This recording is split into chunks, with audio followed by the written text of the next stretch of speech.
Capítulo 2. Nas costas de um gigante. Devemos nos libertar com a ajuda de nossas mentes. Para aquele que conquistou a mente, ela é o melhor dos amigos. Mas para aquele que não conquistou, a mente continua sendo o maior inimigo. Bhagavad Gita. Todos já ouvimos a expressão mente sobre a matéria, usado com o contexto de uma pessoa que supera um obstáculo. Alguém poderia facilmente usá-la no contexto de minha recuperação do acidente, discutida no capítulo 1. Em geral, usamos essa expressão sem pensar muito. Ela significa simplesmente que alguém resolveu fazer alguma coisa e não permitiu que o pensamento convencional nem os obstáculos se colocassem no caminho para atingir o objetivo que ele ou ela tinham em mente. Isso verdadeiramente resolve a força de vontade. É provável que você acredite ser capaz, em determinadas circunstâncias, de usar essa força da mente para efetuar mudanças nos reinos físicos, mental ou emocional. Por exemplo, suponhamos que, quando criança, você tinha medo de altura. Você e seus amigos foram acampar. E perto do local onde acamparam, havia um lago com uma formação rochosa na margem. Todo mundo estava se divertindo muito, saltando e mergulhando do penhasco na água. Você ficou contente apenas nadando, desfrutando do frescor da água até que alguém, provavelmente um de seus amigos mais antigos, ou o irmão ou a irmã, destacou para todos que você era o único a não ter pulado ainda. Até os menorzinhos já tinham saltado. No final, instigado pela provocação deles e para fugir dos constantes respingos de água na sua cara, você saiu do lago e subiu no penhasco, tremendo. O sol queimava seus ombros, o vento esfriava sua pele e causava arrepios. Você se postou ali, piscando para além da água que gotejava nos seus cabelos. Esse tempo todo, sua mente estava em disparada, dizendo: de jeito nenhum, de jeito nenhum, de jeito nenhum. Seus dentes batiam ou rangiam, e você deu o passo hesitante, recuando da borda. Os gritinhos e assobios se intensificavam. Você olhou para baixo e o principal torturador tinha virado seu líder de torcida. Seu "vamos lá!" não era mais uma provocação, mas um mantra. Movido por uma descarga de adrenalina que agitou sua bexiga e dobrou seus joelhos, você saiu aos tropeços, afastando-se da borda do penhasco e saltando no ar. Você saiu das profundezas, cuspindo água e gritando em triunfo, sabendo que algo fundamental tinha mudado dentro de você. Todas as dúvidas, medos e incertezas foram deixados para trás. Eles ficaram lá na rocha achatada, evaporando rapidamente como suas pegadas. Todos os horrores imaginados se dissiparam, deixando uma realidade nova e mais positiva em seu lugar. Uso esse exemplo um tanto comum de propósito, literal e metaforicamente. Muitas pessoas são incapacitadas por algo que as impede de atingir os píncaros de sua existência, algo que as impossibilita de vivenciar a liberdade e o júbilo de uma vida livre de medos e dúvidas. Tenho certeza de que, em algum ponto de sua vida, você teve sua própria experiência com a mente sobre a matéria. Em minha vida, tive várias, mas nenhuma tão provocativa quanto minha cura das lesões que sofri naquele triatlo. Sempre fui interessado em me esforçar, me aprimorar e sempre fui fascinado pelo potencial da mente e do corpo humano. Em especial, eu me interessava pelo que acontecia quando mente e corpo trabalhavam em uníssono, de verdade. Obviamente, sabia que a mente e o corpo não estavam separados de fato, mas com frequência me perguntava qual dos dois estava na direção do veículo, digamos assim. Qual estava realmente no controle? Estaríamos predeterminados geneticamente a sofrer de certas doenças e aflições do corpo e da mente? Estaríamos nós totalmente sujeitos aos caprichos do ambiente?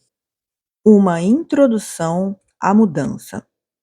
Assim que experimentei por mim mesmo o poder da mente e do corpo trabalhando juntos, me perguntei se outros já haviam vivenciado algo semelhante. Eu sabia que muitas pessoas tinham desafiado a sabedoria médica convencional antes de mim e quis investigar o conceito de cura mais a fundo. Não tive que esperar muito até encontrar sujeitos adequados para meu estudo informal do fenômeno. Dean, para bom entendedor. Quando vi Dean na minha sala de espera pela primeira vez, ele sorriu e deu uma piscadela. No rosto, ele tinha dois tumores do tamanho de limão siciliano, grande. Um se encontrava abaixo do queixo, do lado direito, e o outro na testa, do lado esquerdo.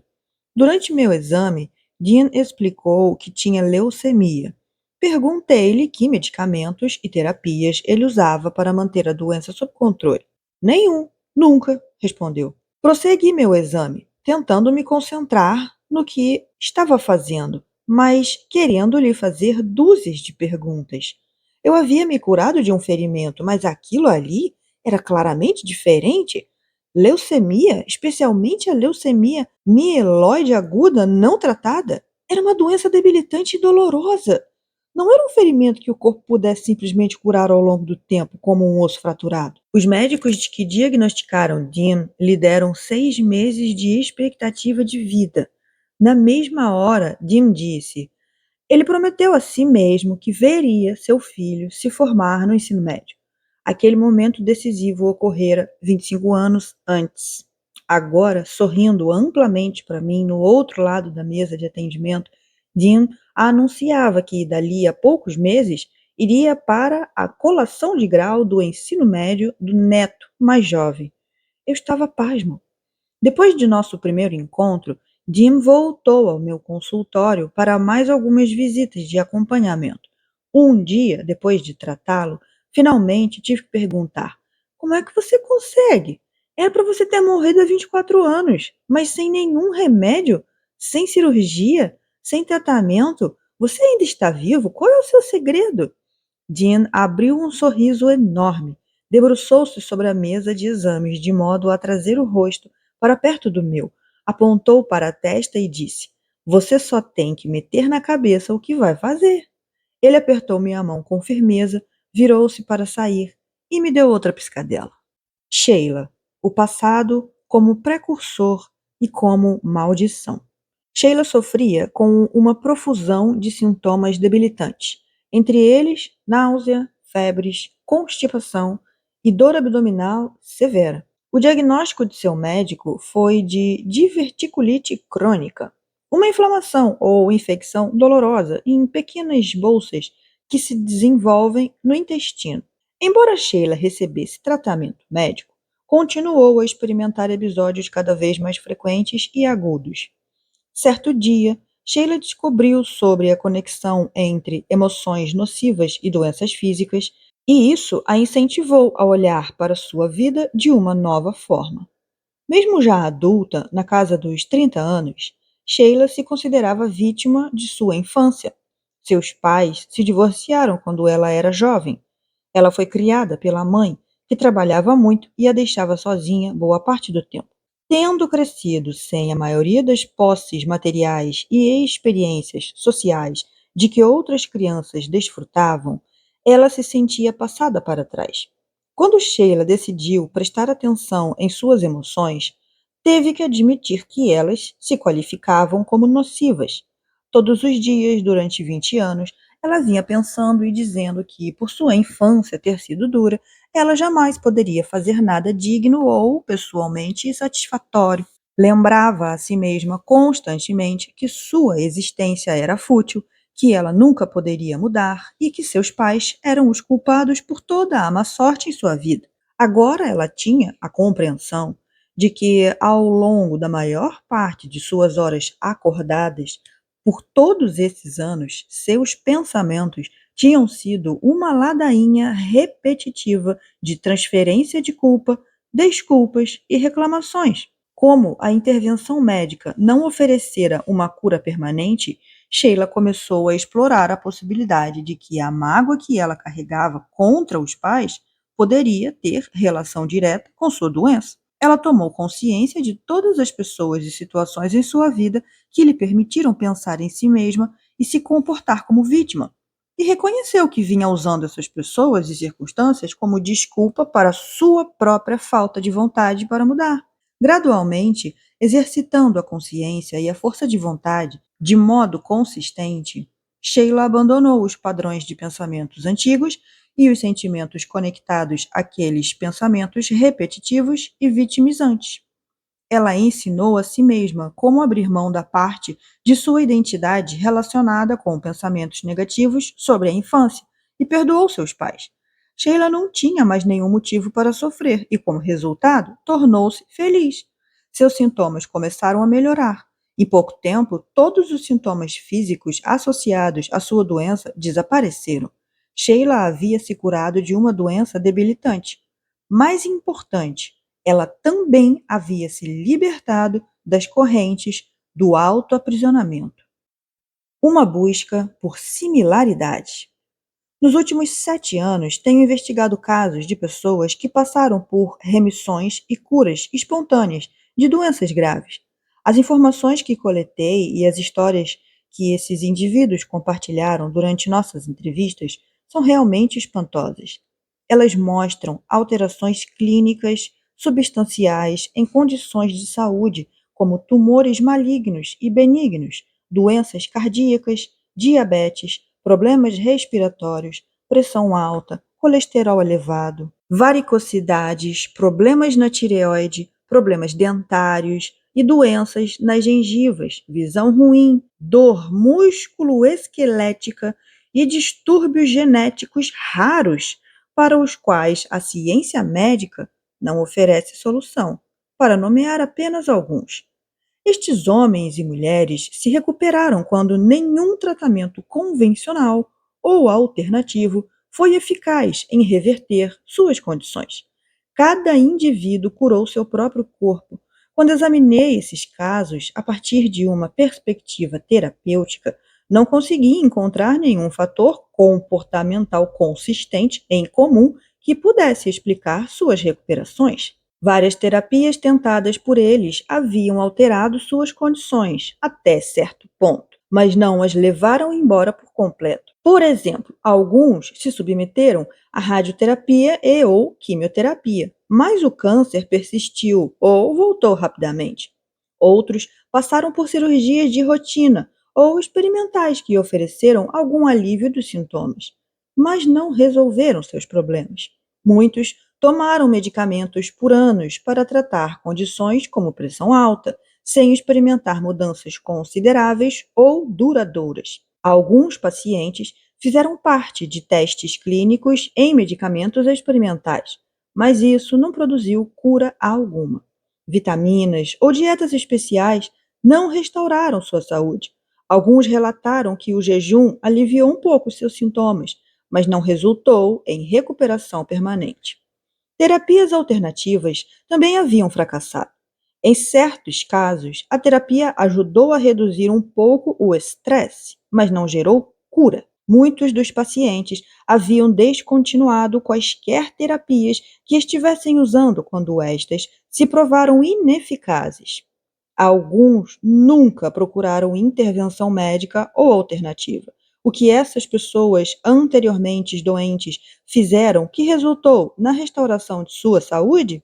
Após analisar as informações de minhas entrevistas, eu suspeitava que, de um ponto de vista científico, essas curas espontâneas eram mais do que um golpe de sorte. Se algo acontece uma vez, chamamos isso de incidente. Se o mesmo tipo de evento ocorre uma segunda vez sem nenhum motivo aparente, poderíamos chamá-lo de coincidente, segundo incidente, ou coincidência. Uma ocorrência surpreende de dois eventos que parecem ter ocorrido por puro acaso, mas que dá a eles a aparência de terem uma relação causal. Porém, se o mesmo tipo de evento acontece uma terceira, quarta ou até uma quinta vez, devemos excluir a possibilidade de coincidência. Algo deve estar acontecendo consistentemente para produzir essas novas ocorrências. À luz dessa repetição, podemos argumentar que para todo efeito deve haver uma causa, presumindo que deva existir uma relação de causa e efeito em ação aqui. Me perguntei, Se o efeito de que estamos falando é a restauração espontânea da saúde,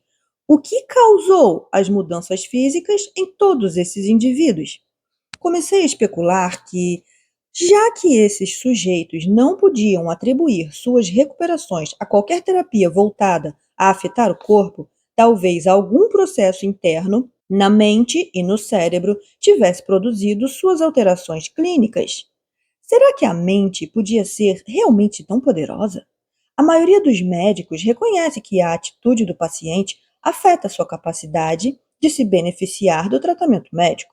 Seria o caso de, para essas pessoas, a cura de suas doenças ser somente uma questão de fazê-las mudar sua mente? Também contemplei se existia uma relação cientificamente verificável entre o que estava ocorrendo consistentemente nesses casos e a mente humana. Se aplicássemos o método científico a evidências encontradas em casos como esses, talvez descobríssemos algum processo que havia ocorrido na mente e, portanto, nos próprios tecidos do cérebro para produzir tais curas. Será que poderíamos repetir esse processo para gerar os mesmos efeitos? Será que estudar curas espontâneas nos ajudaria a descobrir leis científicas que explicassem a conexão entre corpo e mente? Intrigado por minha exposição à escola Hanta de iluminação, com o conceito de mente sobre a matéria sendo crença, usei essa linha de investigação como ponto de partida em meus esforços para estudar remissões e curas espontâneas e sua possível relação com a função da mente. Eu estava predisposto a acreditar que as duas coisas estavam relacionadas, uma vez que entendia que era realmente muito possível que a mente pudesse curar o corpo de qualquer condição, e, na verdade, algumas das pessoas que entrevistei ao longo dos anos eram estudantes da RSE, Escola Hanta de Iluminação, que aprenderam a curar seus próprios corpos. A natureza dos milagres. Às vezes, eu achava difícil aceitar as curas. Entretanto, esse tipo de coincidência, vinha ocorrendo desde sempre nos registros históricos. Quando esses eventos aconteciam antigamente, as explicações eram geralmente baseadas em crenças religiosas culturais. Se olharmos para as escrituras cristãs, os textos budistas, as escritas sagradas islâmicas, as inscrições egípcias ou os pergaminhos judaicos, veremos que muitas culturas civilizadas acreditavam e relatavam a restituição espontânea da saúde. Por séculos, quando acontecia algo que estava fora do reino da compreensão científica daquela sociedade, as pessoas com frequência nomeavam o evento como um milagre. Milagre, segundo o Dicionário Internacional Webster, é um evento ou efeito extraordinário no mundo físico que ultrapassa todos os poderes humanos ou naturais conhecidos, sendo atribuído a uma causa sobrenatural. Se examinarmos os registros históricos, veremos que os eventos eram descritos como milagres quando ocorriam fora dos limites das crenças seculares de uma cultura e iam além das convenções políticas, científicas e sociais. Imagine que um homem salte de um avião. Seu paraquedas se abre e ele aterrize a salvo em um campo. Isso teria parecido miraculoso há 2 séculos. Como quaisquer outros eventos insondáveis da época, teria sido atribuído à ação ou intervenção de um poder sobrenatural, fosse ele uma deidade ou um demônio. Pulemos para o presente. Uma mulher desenvolve uma doença terminal com prognóstico de 6 meses de vida. Após 6 meses, ela retorna ao médico para um check-up. O doutor a examina e realiza uma série de testes diagnósticos, inclusive exames por imagem dos mais avançados. Para surpresa dele, não persiste nenhum sinal objetivo ou clínico da doença. Segundo todas as medidas objetivas, a pessoa foi curada. Se rotularmos esse tipo de recuperação como milagre, podemos deixar escapar uma verdade mais profunda. Quando uma sociedade compreende as causas, o funcionamento e os efeitos de um evento, ela deixa de atribuir um contexto sobrenatural a ele. Mitos e folclore sempre serviram a esse propósito. Eles oferecem uma explicação para fenômenos naturais. Toda cultura tem seu próprio mito da criação, por exemplo. E muitas culturas, tanto cristãs quanto não cristãs, também contam a história de uma grande inundação. Hoje entendemos que nossa incapacidade de explicar uma ocorrência pode se dever à nossa própria falta de conhecimento, individualmente e como cultura. Muitos eventos que já consideramos milagrosos redefinimos hoje como acontecimentos naturais. Existiria, então, alguma explicação plausível para as curas espontâneas? Há um componente interessante no que é milagroso. Uma pessoa que busca os assim chamados resultados ou experiências milagrosas, explorando ideias que ultrapassem as crenças atuais da sociedade, pode razoavelmente cogitar atuar no sentido contrário das convenções médicas, sociais ou até religiosas. Imagine que um homem seja diagnosticado com pressão alta e colesterol elevado. Seu médico alopático convencional lhe dá um prognóstico e um plano de tratamento, possivelmente incluindo medicamentos, restrições na dieta, um regime de exercícios e uma prescrição de conduta sobre o que fazer e o que evitar fazer. Se o cliente responder com "Obrigado, doutor, mas vou cuidar disso por minha conta", o médico provavelmente concluirá que o paciente está arriscando sua saúde por não seguir a rota padrão. Qualquer um que abrace a esperança por um resultado milagroso em sua vida pode ter que atacar a fortaleza das crenças convencionais e arriscar ser considerado alguém equivocado, irracional, fanático ou até insano. Mas se existisse um método para compreender como e por que ocorrem os assim chamados milagres de cura, aqueles que buscam vivenciá-los não seriam mais considerados tolos ou instáveis.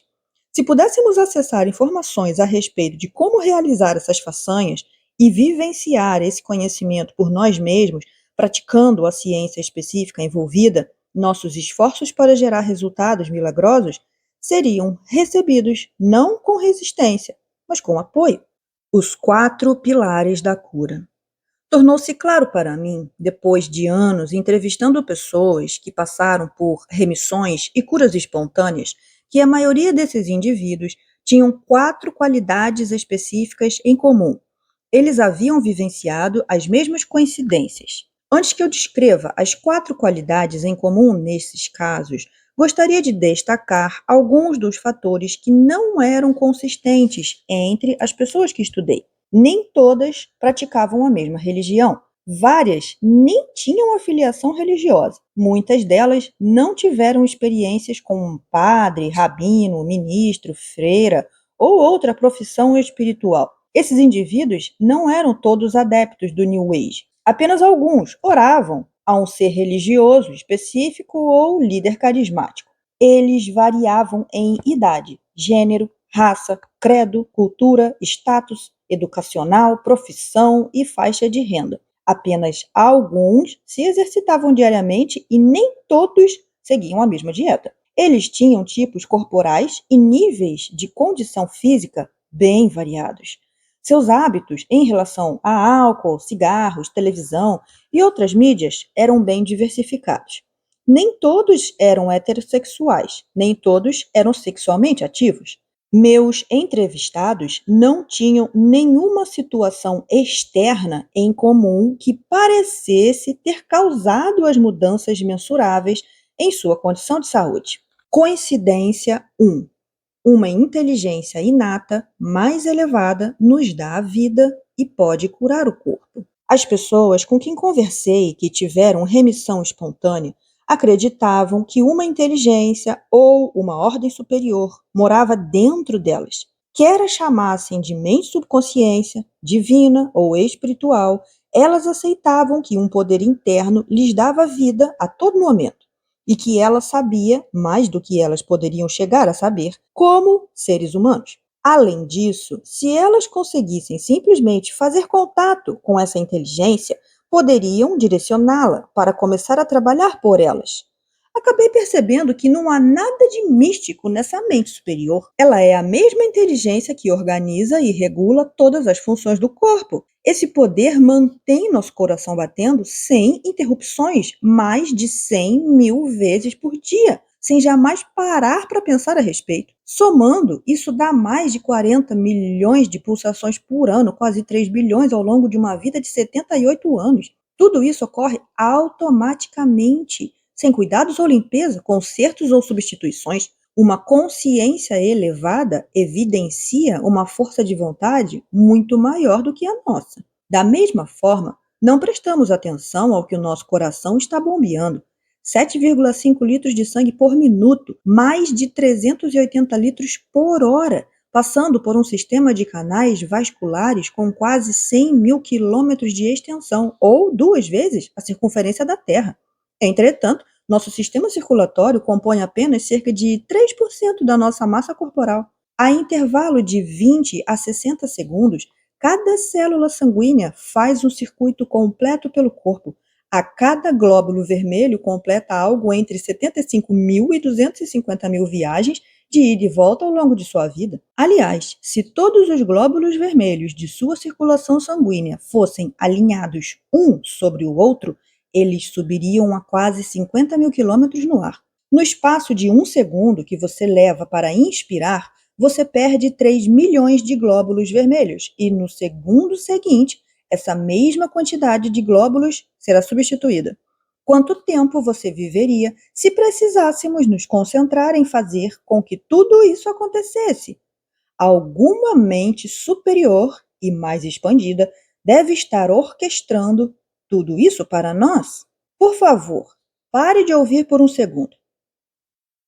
Agora mesmo, cerca de 100.000 reações químicas aconteceram em cada uma de suas células.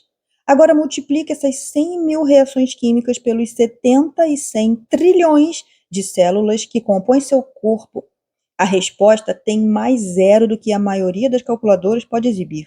No entanto, a cada segundo, esse número alucinante de reações químicas acontece dentro de você. Você tem que pensar para executar qualquer uma dessas reações. Muitos de nós não conseguem nem manter os talões de cheque em ordem ou se lembrar de mais de 7 itens da lista de compras. Então, é uma sorte para nós que alguma inteligência maior do que a nossa mente consciente esteja no comando. Nesse mesmo segundo, 10 milhões das suas células morreram. No instante seguinte, quase 10 milhões de células novas ocuparam o mesmo lugar delas. O pâncreas, em si, regenera quase todas as suas células em um dia. Contudo, não dedicamos nenhum pensamento sequer ao descarte dessas células mortas ou a todas as funções necessárias para a mitose, o processo que possibilita a produção de células novas para o reparo e crescimento de tecidos. Cálculos recentes estimam que a comunicação entre as células, na verdade, viaja mais depressa que a velocidade da luz. No momento, você provavelmente está pensando um pouco em seu corpo. Entretanto, algo além da sua mente consciente está causando a secreção de enzimas na quantidade exata para digerir a comida que você consumiu até os nutrientes que a compõem. Algum mecanismo de ordem superior está filtrando litros de sangue através de seus rins a cada hora para produzir a urina e eliminar detritos. Em uma hora, as máquinas de diálise mais avançadas podem filtrar somente 15 a 20% dos detritos que o corpo lança no sangue. Essa mente superior mantém com precisão as 66 funções do fígado, embora a maioria das pessoas jamais adivinharia que esse órgão executa tantas tarefas.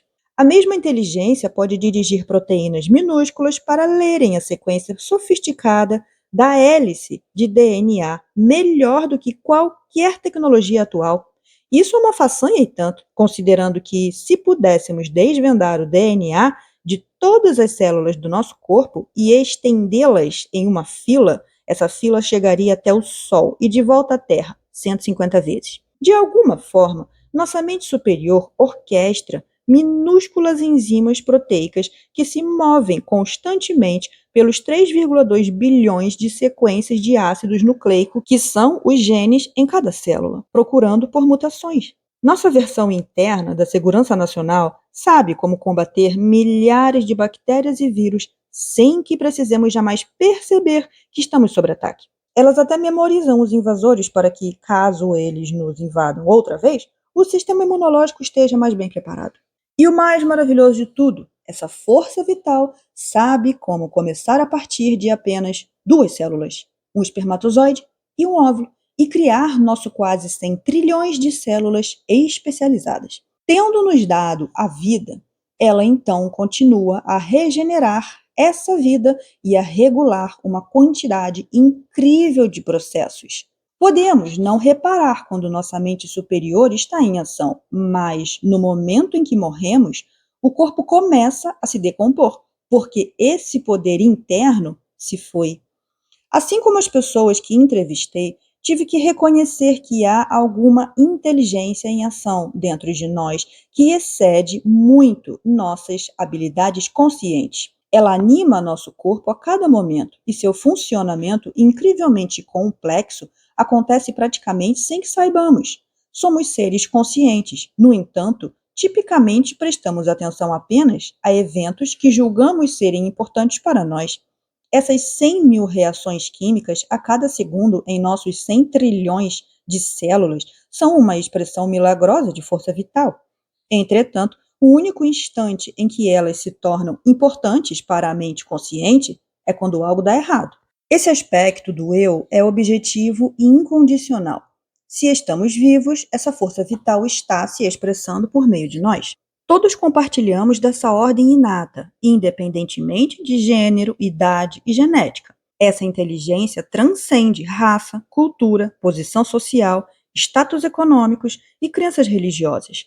Ela dá vida a todos, quer pensemos nisso ou não, quer estejamos despertos ou adormecidos, felizes ou tristes. Uma mente mais profunda nos permite acreditar no que quisermos, ter nossas referências e aversões, ser permissivos ou críticos. Essa fonte de vida empresta seu poder, e seja lá o que estivermos sendo, ela nos concede o poder de expressar a vida da forma que desejarmos. Essa inteligência sabe como manter a ordem entre todas as células, tecidos, órgãos e sistemas do corpo, porque ela criou o corpo a partir de duas células individuais. Mais uma vez, o poder que fez o corpo é o poder que mantém a cura do corpo. As doenças de meus entrevistados significavam que, até certo ponto, eles tinham perdido o contato ou se distanciado de uma parte de sua conexão com esse poder maior. Talvez seu próprio pensamento tenha, de alguma forma, direcionado essa inteligência para a doença, afastando-a da saúde. Mas eles vieram a entender que, se acessassem essa inteligência e usassem seus pensamentos para direcioná-la, ela saberia como curar seus corpos para eles. A mente mais elevada já sabia como resolver o assunto, se eles simplesmente conseguissem fazer contato com ela. As habilidades dessa inteligência inata, mente subconsciente ou natureza espiritual, são muito maiores do que qualquer comprimido, terapia ou tratamento, e ela está apenas esperando pela nossa permissão para agir de maneira decisiva. Estamos montados nas costas de um gigante e recebendo uma carona de graça. Coincidência 2. Pensamentos são reais. Os pensamentos afetam diretamente o corpo. A maneira como pensamos afeta nosso corpo, assim como nossa vida. Você pode ter ouvido essa ideia antes, expressa de várias formas. Por exemplo, naquela frase da mente sobre a matéria, as pessoas que entrevistei não apenas partilhavam dessa crença, como também a utilizavam como base para efetuar mudanças conscientes em sua mente, corpo e vida pessoal. Para entender como elas conseguiram isso, comecei a estudar o corpo cada vez maior de pesquisas sobre a relação entre o pensamento e o corpo físico. Há um campo científico emergente chamado psiconeuroimunologia, que tem demonstrado a conexão entre a mente e o corpo. Posso descrever o que aprendi nesses termos simplistas. Todo pensamento seu produz uma reação bioquímica no cérebro. O cérebro, então, libera sinais químicos que são transmitidos ao corpo, no qual agem como mensageiros do pensamento. Os pensamentos que produzem as substâncias químicas no cérebro permitem que seu corpo sinta exatamente como você acabou de pensar. Portanto, todo pensamento produz uma substância química pareada com uma emoção no corpo. Essencialmente, quando você tem pensamentos felizes, inspiradores ou positivos, seu cérebro produz substâncias químicas que fazem você se sentir alegre, inspirado ou animado. Por exemplo, quando você espera por uma experiência prazerosa, o cérebro imediatamente produz um neurotransmissor químico chamado dopamina, que ativa o cérebro e o corpo em antecipação daquela experiência e faz com que você comece a se sentir empolgado. Se você tem pensamentos odiosos, raivosos ou autodepreciativos, o cérebro também produz substâncias químicas chamadas de neuropeptídeos, aos quais o corpo responde de maneira comparável. Você se sente cheio de ódio, nervoso ou indigno. Como você pode ver, seus pensamentos imediatamente se transformam em matéria. Quando o corpo reage a um pensamento por meio de um sentimento, isso inicia uma resposta no cérebro. O cérebro, que está sempre monitorando e avaliando a situação do corpo, nota que o corpo está se sentindo de determinada forma. Em resposta a essa sensação corporal, o cérebro, que gera pensamentos que produzem mensageiros químicos correspondentes, você começa a pensar da maneira que está se sentindo. O pensamento cria sentimentos, e aí o sentimento cria pensamentos em um ciclo contínuo. Esse ciclo acaba criando um estado particular no corpo que determina a natureza geral de como nos sentimos e nos comportamos. Chamaremos a isso de um estado de ser. Por exemplo, suponha que alguém viva boa parte da vida em um ciclo repetido de pensamentos e sentimentos relacionados à insegurança. No momento em que ele tem um pensamento sobre não ser bom o bastante, ou inteligente o bastante, ou que não é o suficiente em nada, seu cérebro libera substâncias químicas que produzem uma sensação de insegurança.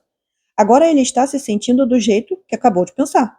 Assim que sentir inseguro, então começará a pensar da maneira como acaba de se sentir. Em outras palavras, seu corpo agora está fazendo com que ele pense. Esse pensamento leva a mais sentimentos de insegurança e assim o ciclo se perpetua. Se os pensamentos e emoções dessa pessoa continuarem ano após ano a gerar o mesmo ciclo repetitivo de feedback biológico entre o cérebro e o corpo, ela existirá em um estado de ser chamado inseguro. Quanto mais temos os mesmos pensamentos, que então produzem as mesmas substâncias químicas, que fazem com que o corpo tenha as mesmas sensações, mais nos tornamos fisicamente modificados por nossos pensamentos.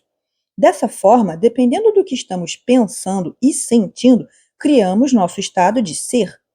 O que pensamos e a energia ou intensidade desses pensamentos influenciam diretamente nossa saúde, as escolhas que fazemos e, em última instância, nossa qualidade de vida. Ao aplicar esse raciocínio às suas próprias vidas, vários dos indivíduos entrevistados entenderam que muitos de seus pensamentos não apenas não serviam à sua saúde, como também podiam ser o motivo para que suas condições infelizes ou nocivas tivessem se desenvolvido. Em primeiro lugar, muitos deles tinham passado quase todos os dias durante décadas em estados internos de ansiedade, preocupação, tristeza, ciúme, raiva ou alguma outra forma de sofrimento emocional.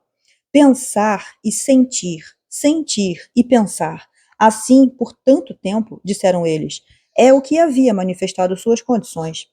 Partindo disso, eles argumentaram que para transformar sua saúde física, tinham que lidar com suas atitudes. Grupos de pensamentos que se aglomeraram em sequências habituais.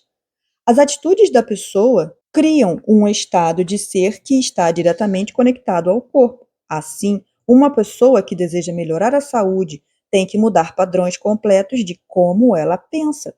E esses novos padrões de pensamento ou atitudes terminarão por mudar seu estado de ser. Para fazer isso, a pessoa deve libertar de ciclos perpétuos de pensamentos e sentimentos prejudiciais e substituí-los por novos pensamentos e sentimentos benéficos. Eis um exemplo: desenvolver um distúrbio digestivo após o outro e viver com uma dor constante na coluna finalmente fez com que Tom parasse para examinar sua vida. Com a autorreflexão, ele se deu conta de que vinha suprimindo sentimentos de desespero causados pelo estresse de continuar em um emprego que o deixava agoniado. Ele passara 2 décadas com raiva e frustrado com seu empregador, seus colegas de trabalho e sua família. Outras pessoas com frequência experimentavam o pavio curto de Tom, mas durante todo esse tempo, seus pensamentos secretos giravam em torno de autopiedade e vitimização. Vivenciar repetidamente esses padrões rígidos de pensar, acreditar, sentir e viver equivalia à atitude tóxica que o corpo de Tom simplesmente não conseguia engolir. A cura dele começou. Tom me contou. Quando ele reconheceu que suas atitudes inconscientes eram a base para seu estado de ser, para a pessoa que ele havia se tornado, a maioria daqueles cuja história estudei chegou a uma conclusão parecida com a de Tom. Para começar a mudar suas atitudes, esses indivíduos começaram a prestar atenção constante a seus pensamentos. Em particular, eles fizeram um esforço consciente para observar seus processos de pensamentos automáticos, especialmente os prejudiciais. Para sua surpresa, descobriram que a maioria de suas declarações internas negativas e persistentes não era verdadeira. Em outras palavras, só porque nos ocorre um pensamento não significa necessariamente que temos de acreditar que ele seja verdade. De fato, em sua maioria, os pensamentos são ideias que criamos e nas quais depois começamos a acreditar. Acreditar se torna meramente um hábito. Sheila, por exemplo, com todos os seus distúrbios digestivos, notou a frequência com que pensava em si mesma como vítima, desprovida da capacidade de alterar sua vida. Ela viu que esses pensamentos provocavam sentimentos de desamparo. Questionar essa crença lhe permitiu admitir que sua mãe, tão trabalhadora, não havia feito nada para impedir ou dissuadi-la de tentar realizar seus sonhos. Alguns dos participantes compararam seus pensamentos repetitivos a programas de computador que rodam o dia todo, todos os dias, no contexto de suas vidas. Como essas pessoas eram as mesmas que operavam estes programas, podiam escolher alterá-los ou até mesmo deletá-los. Essa foi uma descoberta crucial. Em algum ponto, todos os que entrevistei tiveram que lutar contra a noção de que os pensamentos são incontroláveis. Em vez disso, eles precisaram escolher ser livres e assumir o controle de seus pensamentos. Todos resolveram interromper processos de pensamentos habituais negativos antes que eles pudessem gerar reações químicas dolorosas em seus corpos.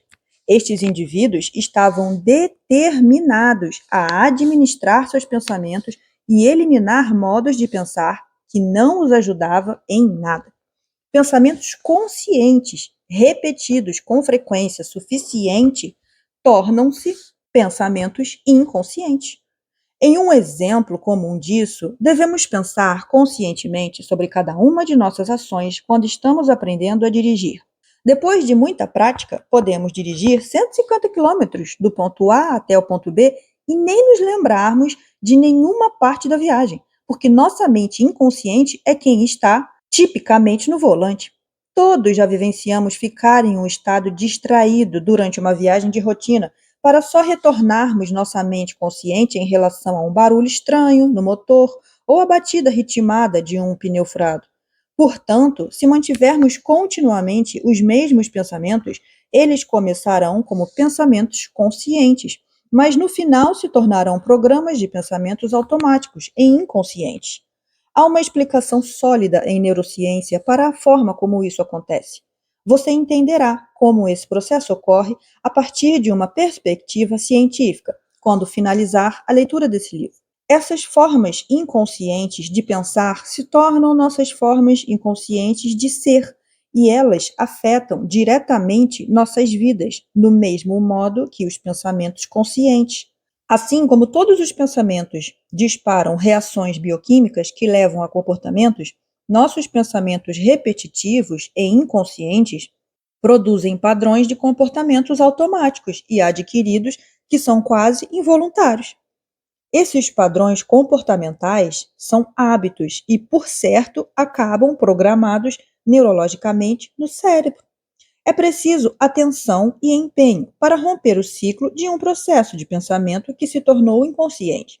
Primeiro, precisamos sair de nossas rotinas para poder observar nossas vidas. Por meio da contemplação e da autorreflexão, podemos nos tornar conscientes de nossos roteiros inconscientes. Em seguida, precisamos observar esses pensamentos sem reagir a eles, de modo que eles deixem de iniciar as reações químicas automáticas que produzem o comportamento habitual. Dentro de todos nós, temos um nível de autoconsciência que pode observar nossos pensamentos. Precisamos aprender a nos separar desses programas, e quando fizermos isso, poderemos deliberadamente ter domínio sobre eles. Em última instância, podemos exercer controle sobre nossos próprios pensamentos. Ao fazer isso, estamos neurologicamente rompendo pensamentos que se tornaram programados em nossos cérebros. Como sabemos, graças à neurociência, que os pensamentos produzem reações químicas no cérebro, faria sentido então que nossos pensamentos tivessem algum efeito sobre o nosso corpo físico ao alterar nosso estado interno. Não apenas nossos pensamentos importam na maioria como levamos nossa vida, como também nossos pensamentos se tornam matéria dentro de nossos próprios corpos. Os pensamentos importam. Por causa de sua crença de que os pensamentos são reais e que a forma como as pessoas pensam tem impacto direto sobre sua saúde e sua vida, esses indivíduos viram que seus próprios processos de pensamento foram o motivo de seus problemas. Eles começaram a examinar sua vida de maneira analítica. Quando se tornaram inspirados e diligentes sobre mudar seus pensamentos, foram capazes de revitalizar sua saúde. Uma nova atitude pode se tornar um novo hábito. Coincidência 3. Nós podemos nos reinventar. Motivadas como estavam por doenças graves, tanto físicas quanto mentais, as pessoas que entrevistei perceberam que, ao ter novos pensamentos, tinham que ir até o final. Para se tornarem pessoas transformadas, elas teriam que repensar a si mesmas até entrar em uma vida nova. Todas aquelas que restauraram sua saúde, voltando ao normal, fizeram isso depois de tomar uma decisão consciente de se reinventarem. Afastando-se com frequência das rotinas diárias, elas passaram algum tempo sozinhas, pensando e contemplando, examinando e especulando. Que tipo de pessoa queriam se tornar? Elas fizeram perguntas que desafiaram suas premissas mais arraigadas sobre quem elas eram. Questões "e se" foram vitais nesse processo. E se eu deixar de ser uma pessoa infeliz, egocêntrica e em sofrimento? E como posso mudar? E se eu não me preocupar mais, nem me sentir culpado, nem guardar rancor? E se eu começar a dizer a verdade para mim mesmo e para os outros? Esses "e se" as levaram às outras questões. Quais pessoas conheço que normalmente estão felizes e como elas se comportam? Que figuras históricas admiro como nobres e inigualáveis? Como eu poderia ser como elas? O que eu teria que dizer, fazer, pensar e como agir para me apresentar de outra forma para o mundo? O que desejo mudar em mim mesmo? Reunir informações foi outro passo importante no caminho para a reinvenção. Aqueles a quem entrevistei tiveram que pegar o que sabiam a respeito de si mesmos e então reformular seu pensamento para desenvolver novas ideias de quem queriam se tornar. Todos começaram com ideias vindas de suas próprias experiências de vida. Eles também mergulharam em livros e filmes sobre pessoas a quem respeitavam. combinando alguns dos méritos e pontos de vista dessas figuras, além de outras qualidades contempladas por eles. Esses indivíduos usaram tudo isso como matéria-prima para começar a construir uma nova representação de como queriam se expressar. Conforme esses indivíduos exploravam possibilidades para um modo melhor de ser, também aprenderam novos modos de pensar. Eles interromperam o fluxo de pensamentos repetitivos que ocupara a maior parte de seu tempo. Ao abrir mão desses hábitos de pensamentos familiares e confortáveis, montaram um novo conceito, mais evoluído, de quem podiam se tornar, substituindo uma ideia antiga de si mesmos por um ideal novo e maior. Eles reservaram algum tempo todos os dias para encontrar mentalmente como seria essa nova pessoa, conforme discutido no capítulo 1. O ensaio mental estimula o cérebro a cultivar novos circuitos neurais e muda a forma como o cérebro e a mente funcionam. Em 1995, no Journal of Neurophysiology, foi publicado um artigo demonstrando os efeitos que o ensaio mental, por si só, tinham sobre o desenvolvimento de redes neurais no cérebro. Redes neurais são agrupamentos individuais de neurônios, ou células nervosas, que trabalham juntos e independentemente no cérebro em funcionamento. Redes neurais, como as chamaremos afetuosamente aqui, são o modelo mais recente da neurociência para explicar como aprendemos e como nos lembramos. Elas também podem ser usadas para explicar como o cérebro muda em cada experiência nova, como diferentes tipos de memórias são formados, como as habilidades se desenvolvem, como ações e comportamentos conscientes e inconscientes são demonstrados e até mesmo como todas as formas de informação sensorial são processadas. Redes neurais são a compreensão vigente em neurociência que explica como mudamos no nível celular. Nessa pesquisa, em particular, pediu-se a 4 grupos de indivíduos para participar de um estudo de 5 dias, que envolvia tocar piano para medir as mudanças que poderiam ocorrer no cérebro. O primeiro grupo de voluntários aprendeu e memorizou uma sequência específica, tocada com uma mão só, 5 dedos, que ensaiaram todos os dias por 2 horas durante aquele período de 5 dias. Ao segundo grupo de indivíduos, foi solicitado que tocassem piano sem nenhuma instrução nem conhecimento de qualquer sequência específica. Eles tocaram de maneira aleatória, por 2 horas, todos os dias, por 5 dias, sem aprender nenhuma sequência de notas. O terceiro grupo de pessoas nem chegou a encostar no piano, mas recebeu a oportunidade de observar o que foi ensinado ao primeiro grupo, até que o conhecesse de memória em suas mentes.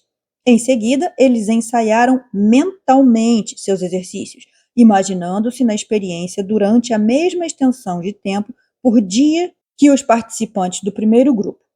O quarto grupo era um grupo de controle. Eles não fizeram absolutamente nada, não aprenderam nem ensaiaram nada nesse experimento em particular. Eles nem mesmo apareceram. No final do estudo de 5 dias, os pesquisadores usaram uma técnica chamada estimulação magnética transcraniana, além de outros dispositivos sofisticados, para poder mensurar qualquer mudança ocorrida no cérebro.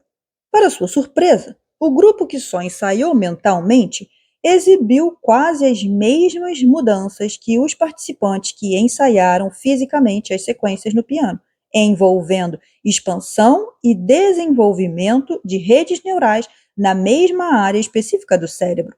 O segundo grupo, que não aprendeu nenhuma sequência no piano, exibiu pouquíssimas mudanças no cérebro, já que não tocou as mesmas séries de exercícios repetidas vezes a cada dia.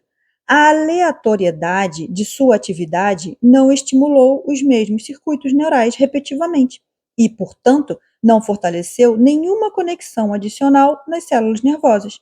O grupo de controle, aqueles que não chegaram a comparecer, não mostrou mudança nenhuma. Como o terceiro grupo produziu as mesmas mudanças cerebrais que o primeiro, sem jamais ter encostado nas teclas do piano, por meio do foco mental, o terceiro grupo de participantes disparou repetidamente redes neurais específicas em áreas particulares do cérebro. Como resultado, eles conectaram aquelas células nervosas em maior grau. A neurociência, esse conceito é chamado de aprendizagem Hebbiana. A ideia é simples: células nervosas que disparam juntas terminam conectadas. Logo, quando grupos de neurônios são estimulados repetidamente, eles construirão conexões mais fortes e ricas entre si. Segundo os exames por imagem do cérebro funcional neste experimento em particular, os indivíduos que ensaiaram mentalmente estavam ativando o cérebro da mesma forma que se estivessem realizando um esforço. O disparo repetitivo dos neurônios moldou e desenvolveu um agrupamento de neurônios em uma parte específica do cérebro que agora apoiava o padrão da intenção consciente. Segundo sua vontade, seus pensamentos se tornaram mapeados e planejados no cérebro. Curiosamente, os circuitos se fortaleceram e desenvolveram precisamente na mesma área do cérebro utilizada pelo grupo que ensaiou fisicamente. Eles cultivaram e alteraram seus cérebros apenas pensando. Com o esforço mental adequado, o cérebro não sabe diferenciar entre o esforço físico e o esforço mental.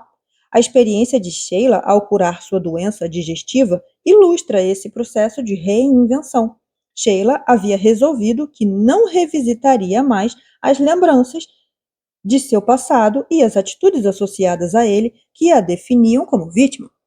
Tendo identificado os processos de pensamentos habituais dos quais queria se libertar, ela cultivou um nível de consciência no qual tinha controle suficiente para interromper seus pensamentos inconscientes. Dessa forma, ela não disparava mais as mesmas redes neurais associadas diariamente. Assim que Sheila ganhou domínio sobre aqueles padrões de pensamentos antigos e deixou de disparar aqueles hábitos de pensamentos neurológicos, seu cérebro começou a podar aqueles circuitos sem uso. Esse é outro aspecto relativo à aprendizagem hebbiana que podemos resumir como se segue: células nervosas que deixaram de disparar juntas deixam de se conectar. Essa é a lei universal do use ou perca em ação. E ela pode fazer maravilhas na alteração de antigos paradigmas de pensamentos a respeito de nós mesmos. Ao longo do tempo, Sheila abandonou o fardo de pensamentos antigos e limitados que vinham influenciando sua vida. Agora tinha se tornado mais fácil para Sheila imaginar a pessoa que ela queria ser. Ela explorou possibilidades que jamais considerou antes. Por semanas a fio, se concentrou em como pensaria e agiria essa pessoa nova e desconhecida.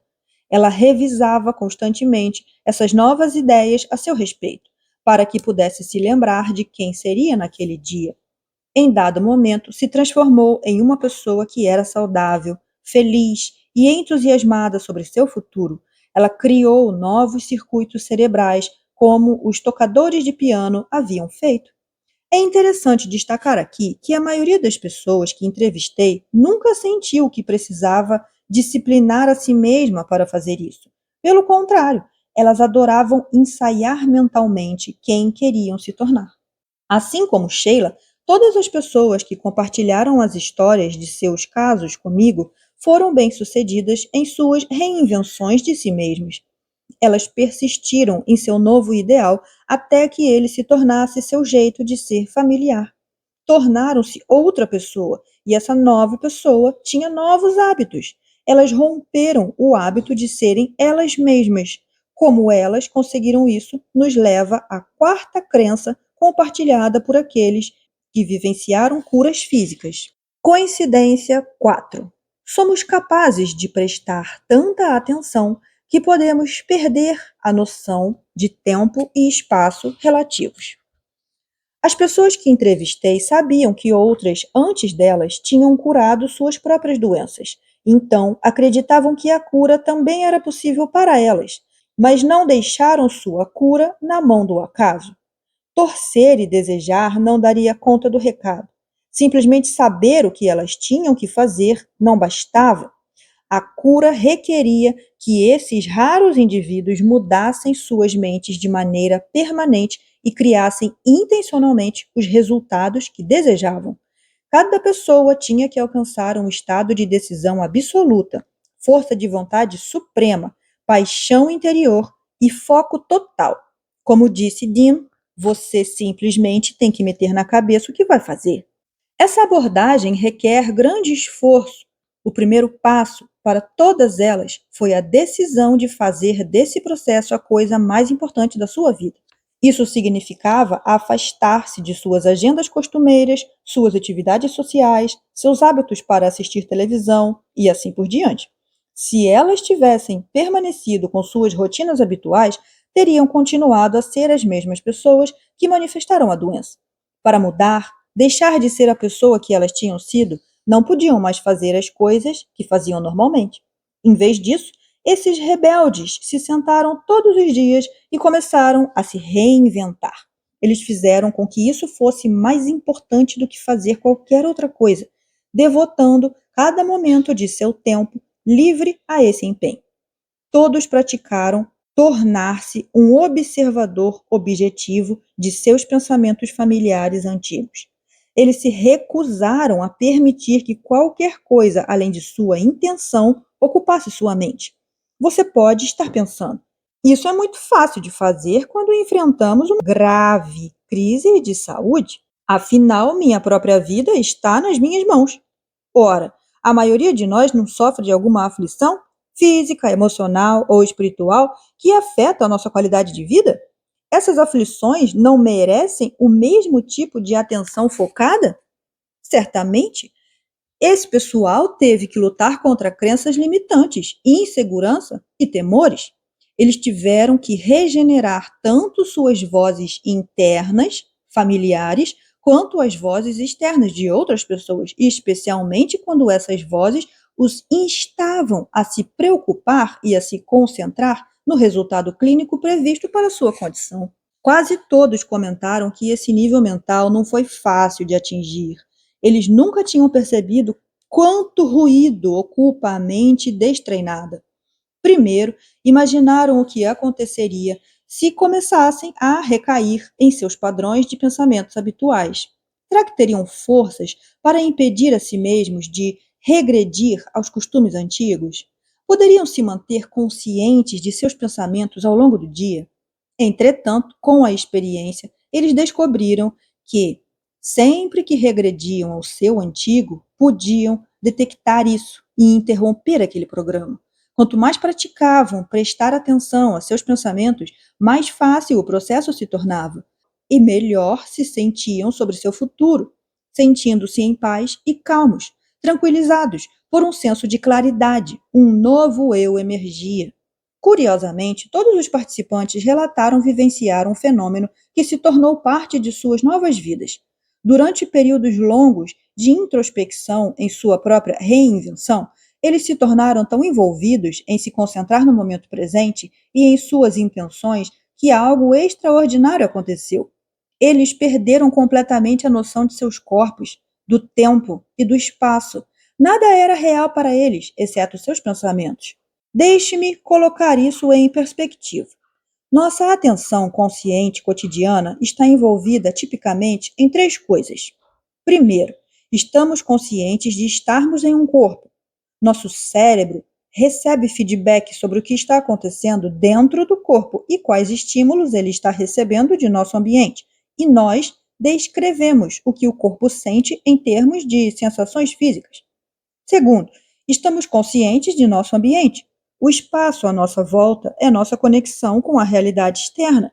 Prestamos atenção às coisas, objetos, pessoas e lugares em nossos arredores.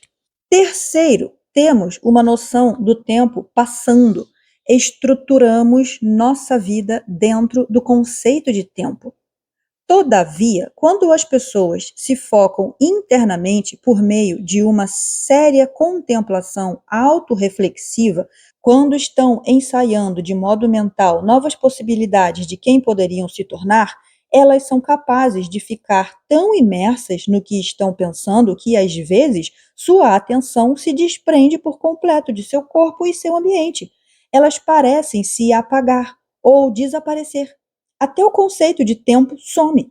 Não é que elas estejam pensando sobre o tempo, mas depois de períodos assim, quando abrem os olhos, elas esperam descobrir que se passaram apenas 1 ou 2 minutos e acabam descobrindo que foram horas. Nesses momentos, não nos preocupamos com problemas, tampouco sentimos dor. Nos desassociamos das sensações de nosso corpo e das associações com tudo em nosso ambiente. Podemos ficar tão envoltos no processo criativo que nos esquecemos de nós mesmos. Quando esse fenômeno ocorre, esses indivíduos não estão cientes de nada além de seus pensamentos. Em outras palavras, a única coisa que é real para eles é a percepção daquilo que estão pensando. Quase todos expressam isso em palavras similares. Eu ia para outro lugar em minha mente, disse um participante, onde não havia distrações, não havia tempo e eu não tinha corpo, não existia nada, nada, exceto meus pensamentos. De fato, eles se tornaram ninguém, nada, perdidos no espaço. Eles deixavam sua associação presente com relação a ser alguém, ou você, ou si mesmo, e se tornavam ninguém. Nesse estado, como eu descobriria, esses indivíduos podiam começar a se tornar exatamente aquilo que estavam imaginando. O cérebro humano, por meio do lobo frontal, tem a capacidade de baixar o volume ou até mesmo de calar os estímulos do corpo e do ambiente, assim como a percepção do tempo. As pesquisas mais recentes em tecnologia de exames por imagem do cérebro funcional têm provado que quando as pessoas estão verdadeiramente focadas e concentradas, os circuitos cerebrais associados com tempo e espaço e as percepções de sentimentos, movimentos e sensações do corpo literalmente se aquietam. Como seres humanos, temos o privilégio de tornar nossos pensamentos mais reais do que tudo o mais, e quando o fazemos, o cérebro registra essas impressões nas reentrâncias profundas de seus tecidos. Dominar essa habilidade é o que nos permite começar a reprogramar nosso cérebro de mudar nossa vida. O que é atenção? Algumas das descobertas mais recentes da neurociência sugerem que, para alterar a arquitetura do cérebro, temos que prestar atenção à experiência em determinado momento. A estimulação passiva de nossos circuitos cerebrais, sem que prestemos atenção ao estímulo e sem nos atentarmos ao que está sendo processado, não causa, por si só, mudanças internas no cérebro. Por exemplo, você pode ouvir alguém de sua família passando aspirador de pó ao fundo enquanto ouve este livro. No entanto, se esse estímulo não é importante para você, ele não receberá atenção. Em vez disso, você continuará ouvindo o livro. O que você está ouvindo no momento é mais importante para você, portanto, sua atenção está ativando seletivamente circuitos diferentes no cérebro, enquanto outros dados sem importância são filtrados e ignorados. O que é a atenção, então?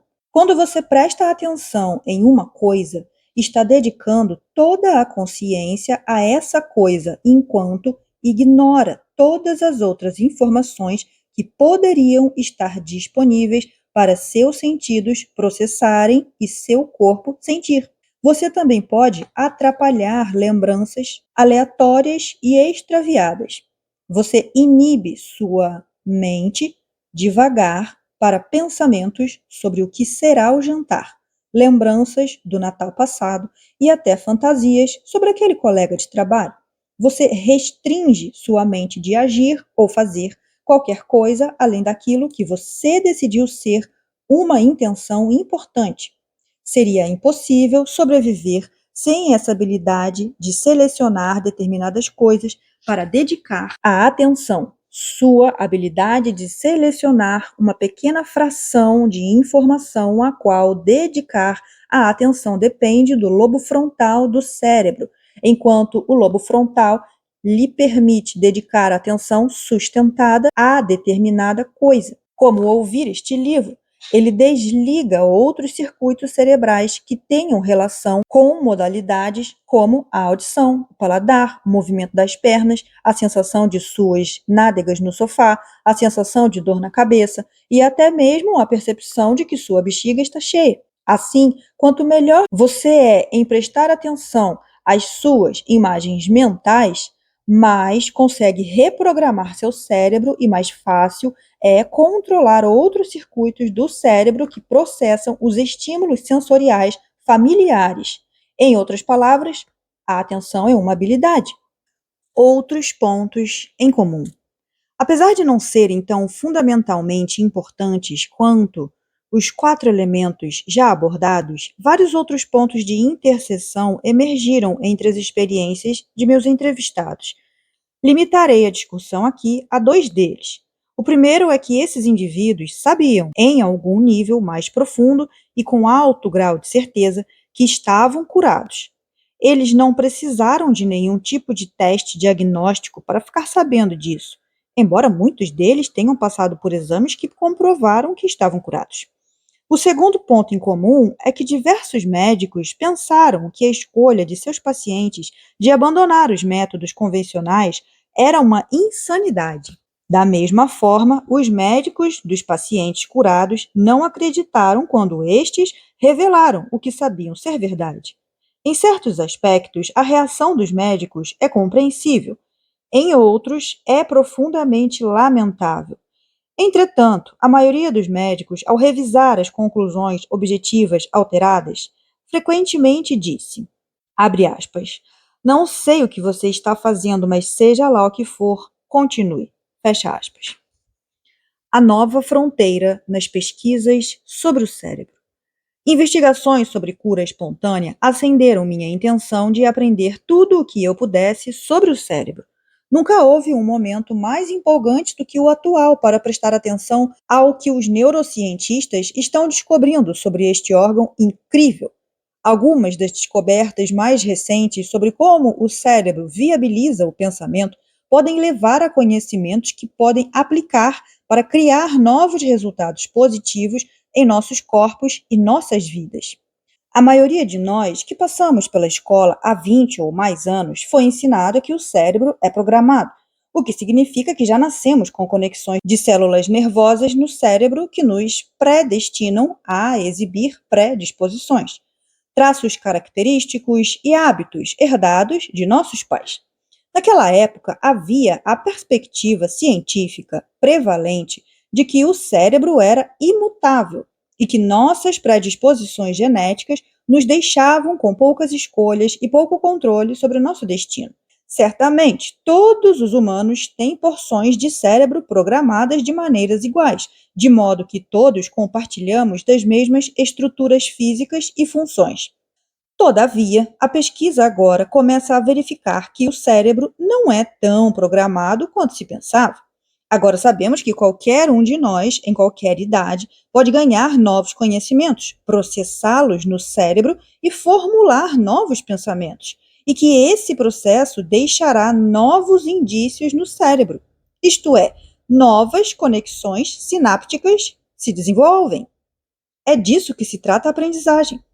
Além do conhecimento, o cérebro também registra cada experiência nova.